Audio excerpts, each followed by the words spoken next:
જય સમય વિદ્યાર્થી મિત્રો, આજે આપણે ધોરણ 9 હિન્દી પાઠ 6 મેરી બીમારી સામાન્ય લે એનો ભાગ 2 એ આપણે ભણવા જઈ રહ્યા છીએ. અગાઉ મિત્રો આપણે આ લેખક જે છે હરિવંશરાય બચ્ચન બરોબર છે, એ બીમારના વિરોધી હતા કે ભાઈ બીમાર પડવું એ એક અપરાધ કર્યો એવી બાબત છે. એટલે પોતે કીધું કે ભાઈ હું બીમાર જે વ્યક્તિ પડે ત્યારે એને સતત એને આરામ આપે છે. હકીકતની અંદર જ્યારે બીમાર પડીએ ત્યારે આરામ ન કરતા આપણે સતત વર્ક કાર્ય એ જે છે કરવું જોઈએ. કાર્ય કરવાથી તમારામાં એક પાવર શક્તિ આવે છે, એને કારણે તમારી જે બીમારી છે જતી રહે છે. આ માટે એને આપણે કીધું કે ભાઈ અમુક જે માંદગી છે, સામાન્ય માંદગી, માથું દુખાવું, તાવ, જુકામ, ઉધરસ, આ બધું જે છે ખાંસી એટલે કે ઉધરસ, આ સામાન્ય રોગો છે. જો આમાં આપણે આરામ કરીએ તો આપણને જે છે જલ્દી રોગ છે એ આપણીમાં આવી થઈ જાય છે. આવું ન કરતા આપણે સતત કાર્ય છે કરવું જોઈએ. એણે પોતાની વાત કીધી કે ભાઈ મને પણ આવી રીતે તાવ આવ્યો હતો અને હું કુશળ આ બધું છે એ કરતો, બરાબર, સતત વર્ક કરતો, એને કારણે મારા બીમારી છે એ નહોતી રહેતી. પરંતુ એક વખત એ પહેલાં એવું કીધું કે ભાઈ ક્લિપિંગ નામના કોઈ વ્યક્તિ છે, એણે ખૂબ બીમારીની અંદર પણ સારા સારા લેખો છે એ લખેલા અને એનો એક મહત્વ દર્શાવતા આ લેખક છે એણે પણ આપણને આવું કંઈક કીધું કે ભાઈ હું પણ જો ચટ્ટાને અને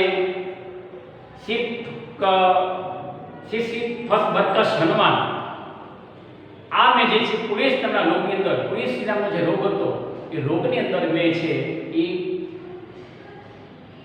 આ લખેલો ને મેં સફળતા મળી, ઇનામ મળ્યું, પુરસ્કાર મળ્યો. તો મેં વર્ક કર્યું, કાર્ય કર્યું, તો મને આ વસ્તુ છે એ જો હું સૂઈ ગયો હોત ને મેં કાંઈ લખ્યું ન હોત તો મારું કાર્ય છે એટલું સારું બનત નહીં, અથવા હું છે વધારે બીમાર પડત. પરંતુ એક વખતની વાત કરે છે, એક વખત મને એટલો તાવ આવ્યો કે તાવ છે એ મટવાનું નામ હતું. મારી જે પત્ની જે છે એ ચિંતા કરવા લાગી, શ્યામા, કે આ જે તાવ હતો એ કોઈ સામાન્ય તાવ નહોતો, બરાબર છે. આ તાવ છે એ ખૂબ ગંભીર તાવ. આ ચિંતા છે એને આ તાવને કારણે ચિંતા વધતી જતી હતી. તાવ છે એ 2-3 મહિના એ જાય, એને કારણે એના પત્ની જે છે એને પણ ચિંતા છે એ ખૂબ થવા લાગી. એટલે એને ડીકે મુખર્જી નામના એક વૈદ્ય પાસે જવાની વાત કરી. કારણ કે તાવ જે હતો 101 ડિગ્રીથી 102 ડિગ્રી તાપમાન હતું, કમજોરી વધતી જતી હતી, તાવ વધતો જતો. અને આને કારણે ડીકે મુખર્જી પાસે તપાસ કરવા માટે ગયા. અને ડીકે મુખર્જી એવું કીધું કે ભાઈ તમને જે છે ક્ષયની બીમારી છે, હવે તમારે આમાંથી મુક્ત થવા માટે તમારે કાંઈક દવાઓ છે એ લેવી પડશે. અને એ વખતે આ શ્યામાની ચિંતા જે હતી વધારે ચિંતા થવા લાગી અને પોતે વિચારે છે કે ભાઈ ઓલી કવિતાની જેમ સ્વાગત કે સાથી વિદા હો ती देखी तैयारी बंद लगी होने खुलते ही मेरी जीवन मधुशाला. આ કવિતા જે લખી છે ને પોતે હરિવંશરાય બચ્ચન, બરાબર, એમણે તો હવે કવિતા છે પોતાને ઉપર આવી થતી એવું લાગે છે, પોતે મૃત્યુના આરે પહોંચી ગયા છે, બરાબર, આવું એને લાગવા મળ્યું. આગળ છે હવે આપણે જોઈએ. મનને શું છે ડર નહીં था वो मुझे कठिन भी नहीं लगा, लेकिन कठिन लगा मरने के पहले जीना, पूरे आराम के अर्थ होंगे, ट्यूशन छोड़ दूँ, स्कूल की छुट्टी ले लूँ, शायद दूँ तो मेरे बगैर तनख्वाह के लेने कौन तैयार है, फिर घर का खर्च कैसे चलेगा. शालिग्राम केवल अपनी तनख्वाह के बल पर घर नहीं चला सकता. शालिग्राम एनो नानो भाई है, बराबर, ये कांई एटली पैसा पता नहीं कि आવું કાર્ય છે કરી શકે. कल उनकी बदली हो सकती है, तब वे एक पैसे भी घर भेजने का स्थिति में न होंगे. महंगी दवाएं कहाँ से आएंगी, किताबों से आमदनी अनियमित और अनिश्चित है, कर्ज भी अदा करने के काम नहीं है. પોતાનો ભાઈ જે છે એ નોકરિયા છે, પરંતુ એ તો બહાર ગામ રહેવા જાય, તો હવે દવા દારૂ કોણ કરશે? दवा तो मोंघी है, આવી चिंता એને થાય છે। श्यामा ने मेरी बीमारी सुनी तो कांप उठी, तुरंत संभल गई और झटस भी हो गई, जैसे उसने पल भर में अनुभव कर लिया कि उसका कंपना मैं सहन नहीं कर सकूंगा। इस खबर से मेरे माता पिता को लकवा सा मर गए। पिताजी धैर्यवान व्यक्ति थे, उन्होंने मुझसे कहा, घबराओ नहीं, हम घर बेचकर तुम्हारा इलाज करें। विचार करो विद्यार्थी मित्रों કે આ તો હરીશના બચ્ચન પાસે પૈસા છે થોડા, એના પિતાનું ઘર છે એટલે કદાચ આવું લખી શકે, આ તો કહી શકે, પરંતુ જે વ્યક્તિ ગરીબ છે એની પાસે પૈસા ક્યાંથી આવી શકે? ભારે બીમારી હોય, બરાબર, અથવા મધ્યમવર્ગીય વ્યક્તિ છે। તો અહીંયા આપણને એ વસ્તુ દેખાય છે, શાલિગ્રામ असमर्थ एक उसास लेकर रह गए। मैंने कुछ दिनों के लिए ट्यूशन और स्कूल से छुट्टी ले ली। किताबों की बिक्री हुई से कुछ रुपये पड़े थे, उनसे दवाई मंगा ली और चारपाई पर लेट गई। श्यामा की सेवा साकार हो गई। श्यामा की सेवा है ये साकार थी कि पोते आ सेवा है, भाई पोताना पति है ये आવો માંદો પડી ગયા છે એટલે હવે એની સેવા છે મારે કરવી પડે। डॉक्टर ने निश्चित होकर आराम लेने के लिए कहा था। आराम करो, बहुत कुछ करने को रहता था कि चिंता के लिए समय भी कहा था। चिंता करवाથી કઈ વળશે નહીં, એ વાત સાચી છે। તમે બીમાર પડ્યા હો તો ક્યાં દવા લો, બરોબર, દવા લેવાથી તમારા શરીરમાં દવાની અસર થશે એટલે આપણે રોગ છે મટી જાય। चिंता करवाથી વધારે રોગ છે એ આવે, જે ચિંતા છે એ રોગનું મૂળ કારણ છે। तो आया पर ये थोड़ा अपना समझावे छे, विशेष चिंता थी मुझे सिर पर चढ़ने कर्ज की, मेरे इलाज हो या न हो पर कर्ज की कष्ट तो जाने चाहिए। उसकी नियमित आदरेगी के साथ मेरी साथ जुड़ी थी, उसका जाना मेरे लिए मरने से पहले ही मौत हो गई। श्यामा के लिए मैं पाठ से दर्पण था। उसने पूछा, किसी बात की चिंता, किस बात की चिंता हो? चिंता ही खाती रहेगी तो दवा का लाभ कैसे पहुंचे? कि जो તમે ચિંતા કર્યા કરશો તો જે દવા લીધી છે એ અસર થશે, એ વાત સાચી છે। આપણે અગાઉ વાત કરીએ, मैंने कहा ट्रैक्ट सोसाइटी के मुझ पर 400 रुपये अपने मित्रों के उसने उत्तर दिया। उससे चौंक पड़ा और सहसा उठकर उससे घूरकर देखने लगा, जैसे श्यामा को एक बार फिर से पहुंचाने की जरूरत थी। उसने कहा, कर्ज तो मैं तुम्हारे मरने के बाद ही उतार दूंगी, तुम उसकी चिंता मत छोड़ दो।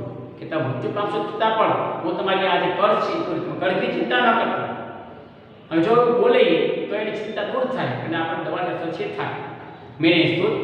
मैं सोचने लगा, श्यामा की वज्र ही अपनी छाती पर रखकर यह वाक्य कहा होगा, मुझे चिंता मुक्त रखने को वह क्या नहीं कर सकती थी। પોતાની પત્ની છે, પત્નીનું કાર્ય છે પોતાના પતિનું ધ્યાન રાખવાનું। આ તો બીમાર પતિ છે, વધારે ધ્યાન, વિશેષ ધ્યાન રાખવું પડે એટલે એ ચિંતા પોતે આવું બોલી છાતી પર વજ્ર જે છે એ મૂકીને પણ આવું વાક્ય છે બોલે છે અને ચિંતા જે છે એને दूर करने का प्रयत्न करे छे। उसने कहा, मरने के लिए जो मैंने अपने आपको छोड़ दिया था वो मुझे एकदम गलत लगा। मुझे अपने के लिए नहीं, श्यामा के लिए जीना का संघर्ष करना चाहिए। घणी વાર આપણે વિચાર કરીએ છીએ કે આપણે આપણી માટે જીવીએ છીએ, નહીં, ઘણી વાર આપણે બીજા માટે પણ જીવવું। કોઈ ટેન્શન ચિંતા હોય ને આપણે ન કરવાના કાર્ય કરી બેસીએ તો એ વખતે આપણે વિચાર કરીએ કે બા મારા મૃત્યુ પછી બીજાનું શું થશે। જસ્ટ ફોર તમને ખબર પડી એટલે તમારું જે બાકીનો જે કાર્ય હતું એ પૂરું કરી દીધું એટલે બીજું કાર્ય તમે નહીં કરો ને સારી બાબતો તમે શીખશો।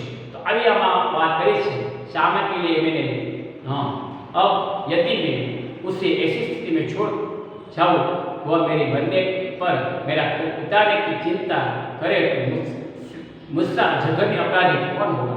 कि पोते आવો अपराध पैसा मैं वाप्या છે बराबर, પોતાની પત્ની જે છે આવું કાર્ય કરે પૈસા कर्ज चुकावे એ સારું ન કહેવાય। मैं श्यामा के लिए चिंता नहीं छोड़ जाऊंगा, जीने का रास्ता खोजूंगा, जीकर अपनी चिंताएं समाप्त करूंगा। एक राज्य से मेरे कानों में किसी ने कहा, एक रास्ता अब भी कि કંઈક અંદરથી વિચાર આવ્યો, અંદરથી અવાજ આવ્યો કે હજી એક રસ્તો છે।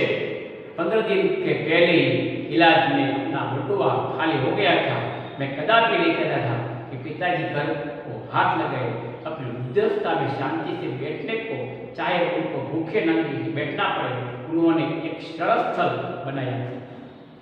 विद्यार्थी मित्रों, અહીંયા આપણે એક વસ્તુ જોવા મળે છે કે લેખક બીમાર પડ્યા છે, ચિંતા છે, પૈસાની પાસે છે નહીં, એના પિતાજી ઘર કેમ વાત કરે છે। હવે જો કદાચ ઘર વેચી નાખે તો વધારે ચિંતા થાય। એટલે આ લેખક કહે છે કે જે સરળ સ્થળ, જે પોતાનું ઘર છે એ આપણે ગીરવે મૂકવાનું નથી, એટલે મારે જલ્દી સાજા થવું પડશે। ઘણીવાર આપણે અંદરથી જો આ વિચાર આવે તો આપણને એ રોગ છે ઘટી શકે છે એવું આપણને આમાં સમજાય છે। मैं उससे उन्होंने वंचित करने का कारण नहीं बनना चाहता था, पर यह भी नियति का एक व्यंग है कि मेरे माता पिता दोनों में से किसी को अपनी छत के नीचे अपनी अंतिम श्वास छोड़ने का योग नहीं बनना था। न जाने राम कहाँ लागे माटी, ना जाने राम कहाँ लागे माटी, पर उस समय में किसने जानता था। लेखक आ चिंता जे छे केवल शुं करशुं एनी चिंता जे छे ई एमने થાય છે। તો અહીંયા આપણને આ વ્યક્તિ જે છે એવું કંઈક સમજાવે છે। જો આપણે વાત કરીએ તો કે સામાન્ય જે ચિંતા હતી કે પોતાના પતિ જે છે એ માંદા પડી ગયા છે, હવે એનું આ કાર્ય એ સારું થાય, એ સાજા થાય એવો પ્રયત્ન એ કરવો જોઈએ। એટલા માટે એ લેખક જે છે એ ટ્યુશન અને સ્કૂલની છુટ્ટી પણ લઈ લે છે, કારણ કે હવે એની બીમારી છે વધતી જાય છે। પોતાના પત્ની જે છે ચિંતા કરવા લાગે છે, સાથે એના પિતા અને માતા પણ ચિંતા કરવા લાગે છે કે ભાઈ તમે ચિંતા ન કરતા, આપણે મકાન છે એ ગીરવે મૂકીને વેચી નાખશું અને આપણે કંઈ દવા છે કરશું। તો અહીંયા આપણને લેખકના માતા પિતાનો પ્રેમ પણ એ આપણે દેખાય છે। સાથે લેખક એવું પણ વિચારે છે કે પોતાનો ભાઈ જે છે બરાબર શાલિગ્રામ એ જોયા રહે તો આમદની આવે અને મારી દવા થાય, પરંતુ એ પણ છે ભવિષ્યમાં જતો રહે તો મારી દવા કેમ થઈ શકે, એ બધો વિચાર એ કરે છે। અને ડૉક્ટરને આ બધી વાત છે એ સમજાવે છે કે છે, પણ ચિંતાથી કંઈ વળો નથી। પોતાની પત્ની જે છે એ પણ સમજાવે છે કે ચિંતા ન કરતા, અને ચિંતા કરવાથી તમારો રોગ છે એ વધશે। પછી લેખક એમ કહે છે કે ભાઈ મેં એક 400 રૂપિયા ઉધાર લીધા હતા એ મારે ચૂકવાના છે। ત્યારે મને પત્ની કીધું કે ચિંતા ન કરતા, કારણ કે ચિંતા છે આમાં રોગ વધારે છે, તમારા મૃત્યુ પછી પણ આ કર છે ચૂકવી દઈશ। આવું એક છાતી પર વજ્ર મૂકીને પણ એ વાક્ય બોલે છે। લેખકની ચિંતા છે એ વધવા લાગે છે કે ભાઈ હવે મારી માટે નહીં પણ પોતાની પત્ની માતા પિતા માટે એ જીવતા રહેવું પડશે। હવે એની પાસે પૈસા જે છે દવાના એ પણ ખાલી થઈ ગયા છે। પોતાના માતા પિતાને આ છતની નીચે રાખવાના છે એ ચિંતા પણ એને વિચાર પણ એને આવે છે। આ બધું એ આપણને અહીંયા સમજાવે છે। તો આપણે ભાગ નંબર 2 ની અંદર આપણે આ વસ્તુ જોઈ। અત્યારે આપણે આ ભાગ 2 અને ભાગ 1 એ પૂર્ણ કર્યો છે। આવતા પેઢીની અંદર ભાગ નંબર 3 ભણશું।